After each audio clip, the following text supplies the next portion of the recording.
家好，我今天要讲的故事是打呼的土拨鼠。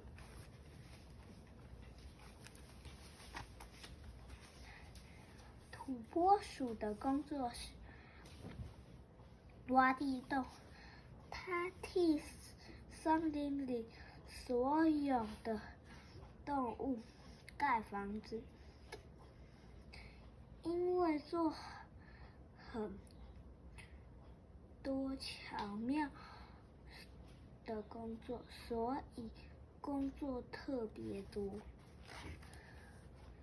土拨鼠爸爸有5个小宝宝，土拨鼠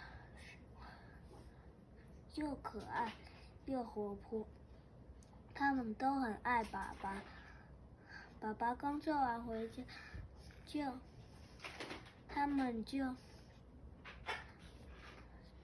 拉着爸爸陪我们玩，坐火车，陪我们坐飞机。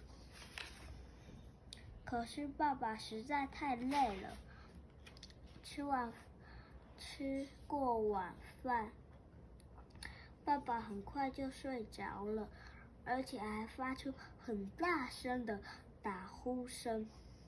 嘘呼嘘呼，宝宝们拉爸爸的胡子，拍拍爸爸的脸颊，扫扫爸爸的脚啊。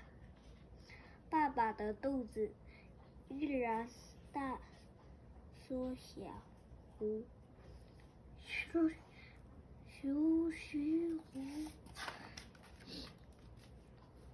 爸爸又出去工作了。今天挖了好大的洞，好大个洞，是谁的新家呢？猜猜看。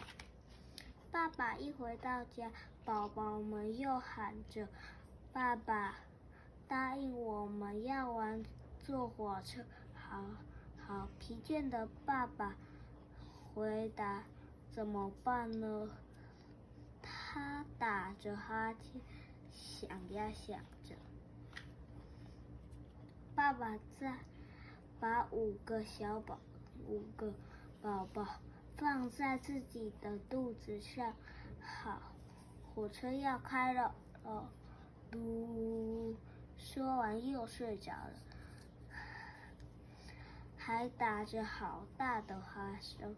爸爸的肚子随着鼾声起伏，渐渐的嘴里同时发出汽笛声。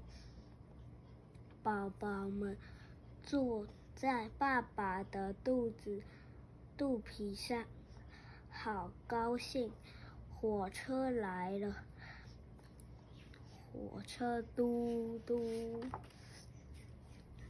火车快飞，火车快飞，穿过高山，渡过小溪。宝宝们唱着唱着，也和爸爸一起进入梦乡。第2天，5个宝宝自愿和爸爸一起去工作。做完工作，我们要玩坐飞机。宝宝们说：“爸爸挖了好大的洞，是给哪一家过冬用的啊？猜猜看，宝宝挖的这个地洞是给谁过冬用的呢？猜猜看。”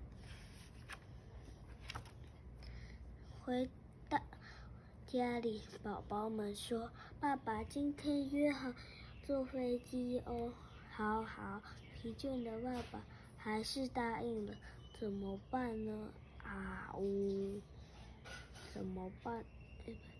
爸爸趴在床上打了个哈欠，宝宝们趴在爸爸的背上。